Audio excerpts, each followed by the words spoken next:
السلام عليكم خوتي خواتاتي البصمه، وما تنساوش تحركوا لي دوك الصبيعات والبارطاج ولي كومونتير زوين الله يزين ايامكم. القناه كتمشي غير بالدعم ديالكم، ومرحبا بكم دائما كالعاده. معكم خوكم عزيز صاحب قناه الحلم الاوروبي لهجاء ارشادات اللي هو كيتصادف القناه ما يبخلش علينا بالبصمه ديالو والاشتراك في القناه اللي هو جديد. خوتي خواتاتي غنتكلموا على صراحه الاجراءات اللي اتخذتها المملكه المغربيه فيما يخص الجماهير التي سوف تحج الى المملكه المغربيه فيما يخص كأس إفريقيا اللي هي غتكون في المغرب إن شاء الله نهاية هذه السنة ومطلع السنة المقبلة.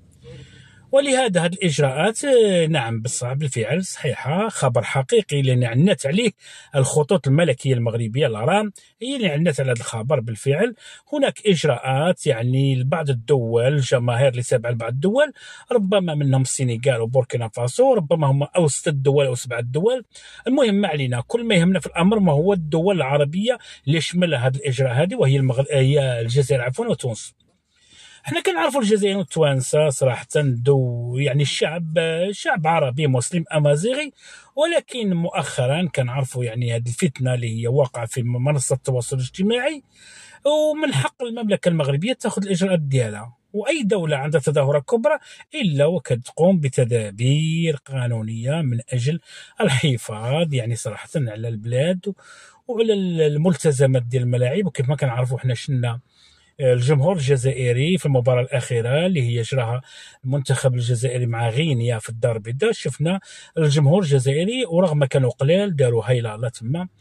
صراحة صراحة كانوا كيزطموا كيتمشوا فوق المقاعد فوق الكراسة كيخلفوا عليهم. لو كان الملعب ممتلئ ممكن نقولوا باللي أن الزحام وما شابه الازدحام، ولكن أحبابي في الله ما نساوش باللي أن الملعب كان خاوي، ولكن كانوا كيديروا هذاك الشيء عمدا مقصوده. وناضوا في بركه مشاو جابوا جزائريات بنات بلادهم ولبسوهم توني مغربي وقالوا باللي ان احنا كنا مع مغربيات في الوطيلات واشنو درنا فيهم، وراكم شفتوا في منصه التواصل الاجتماعي. ولهذا الاجراءات سهله. انسان ممنوع تدخل المغرب تفرج الكره الا وتكون فيك الشروط، متوفره فيك الشروط، ومن بين هاد الشروط تكون عندك القدرة القدرة المادية للموكوت ديالك في المغرب المدة اللي باغي انت. الا كنت غتجلس في المغرب واحد كان جوغ ولا 20 جوغ ولا موا، خاص تكون عندك متوفرة فيك المادة، متوفرة عندك الشروط، متوفرة فيك الشروط.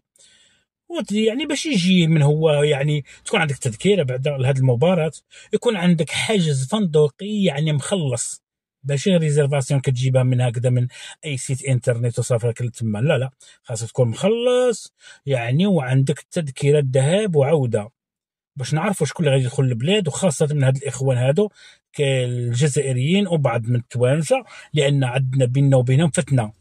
وهاد الفتنه هذه خاصنا حنا نحاولوا ما امكن نحصروها ونحاولوا ما نكثروش منها. راني قلت لكم باللي انا الجزائريين دخلوا ومشاو جابوا جزائريات وجابوا لبنانيات، وراكم شفتوا الفابركه في تشوف منصه التواصل الاجتماعي باللي ان راه كانوا صراحه كيشوهوا وكيقوموا بالتشهير ديال الشرف المراه المغربيه. وهذا صراحه في حد ذاته ما عندوش علاقه بالفتنه او ما شابه، هذا صراحه مقصود الاخوان التوانسه والجزائريين. كلامي لكم انا كمواطن مغربي، شفتوا حتى القنوات الجزائريه مؤخرا لما شد الرحال المنتخب الجزائري للدار البيضاء ما تكلموش على الوجهه اللي هي انتقل لها المنتخب الجزائري. قالوا باللي ان انتقل المنتخب المغربي لمواجهه غينيا، خافوا من كلمه الدار البيضاء كازابلانكا، خافوا من كلمه المملكه المغربيه، وهاد الناس غير مرحب بهم في بلادنا. وانا كمواطن مغربي المفروض ما يديرش عليهم التاشيره. مواطن جزائري ممنوع، ما كاين لا تاشيره لا والو، ممنوع يدخل سواء بالتاشيره او بلا تاشيره.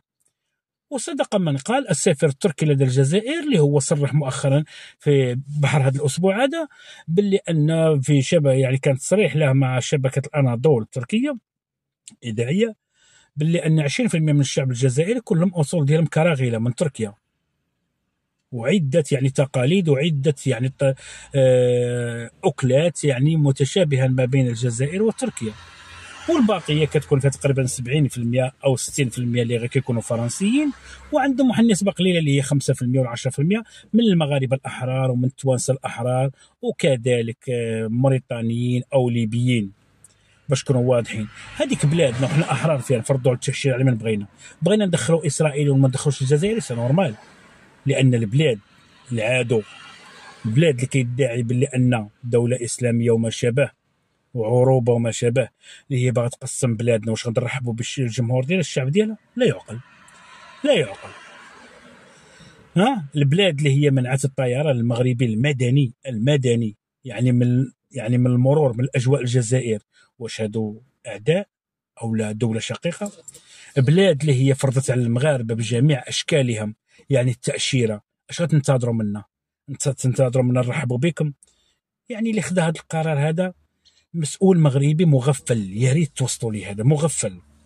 المفروض على الدولة المغربية تفرض التأشيرة على المواطن الجزائري ولو يكون عنده جواز سفر فرنسي إيطالي ألماني بلجيكي، مجرد يعني ما تلاحظ الاسم ديالو الهواري ولا شعبان ولا رمضان، ويعني لقد ولد ازداد في وهران ولا في الج لقسنطين العنبه، ممنوع يدخل ولا يكون عنده الباسبور احمر.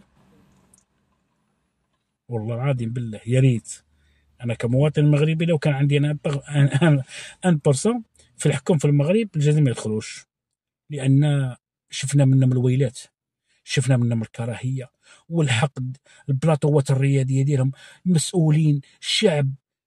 سبق لكم تكلم يعني صراحه شفتوا كيفاش كانوا كيتكلموا على المنتخب المغربي في قطر؟ اي دوله اي منتخب كنا كنواجهوه الا وكانوا كيكونوا هما يعني مع المنتخب المنافس للمغرب. واجهنا اسبان قال لك كنا اسبانيين، واجهنا البرتغال قال لك كنا برتغاليين، واجهنا الكنديين قال لك كنا كنديين، واجهنا يعني صراحه الكرواتيا قال لك كنا كرواتيين، واجهنا بلجيكا نفس الشيء، وخاصه النهار اللي واجهنا في نصف النهائي فرنسا، والكل كيعقل والكل كيعلم. يعني شوفوا البلاطوات وشوفوا المسؤولين الجزائريين. هل سبق لكم شفتوا اذاعه مغربيه، اذاعه رسميه كنتكلم لكم على القنوات التلفزيونيه الرسميه المغربيه كتكلم على الجزائر بالشر او على الشعب الجزائري؟ ما عاد حنا بيننا وبينكم الانترنت، اعطيني نعطيك الفتنه، حنا اصحاب الفتنه، وحنا كمغاربه رده فعل. كل من هو كينعت في بلادي بالشر الا وكنكون له بالمرصاد قدر المستطاع، قدر المستطاع.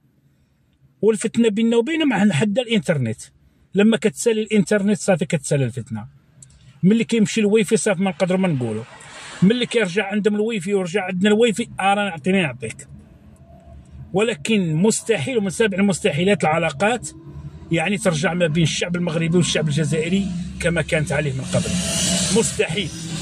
لان ربما النظام المغربي والنظام الجزائري يوم من الايام يتحدوا، ولكن الشعوب مستحيل، لان شفنا منهم الويلات وشفنا منهم الحقد الدافين والكراهيه.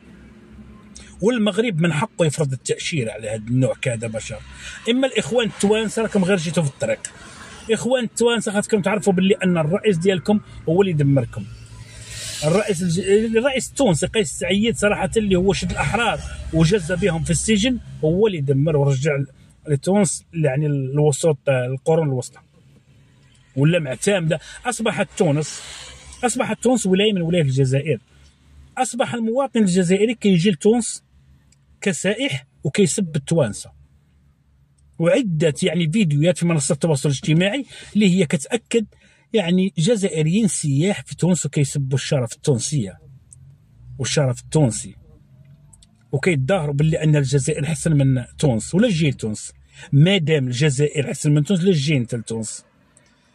ولكن تبعتوا هاد قيس سعيد توصلكم للحيط يعني في كل شيء، والقادم أسوأ. ما دام هذا الراجل على سدة الحكم الا والقادم أسوأ بالنسبه للشعب التونسي. للاسف تونس سبق لي عشت فيها ناس مضيافه ناس كرماء صراحه، خاوه نبقاو خاوه، ولكن بعض المرات اللي عطيناكم العاصر وعطيتونا العاصر قبلوا علينا. راه هاد المساخط هما اللي دمروكم البني الكراغيله.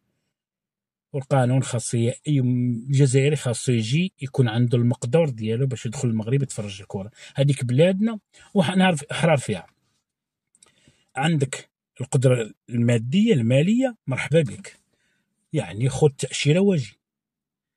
اما باش يعني تلعبها مطور وتجيب لي ديك الرايه وتبقى تنقز بحال الكرغولي ابدا، تهلا لي في راسك، تفيز على ابن كرغل.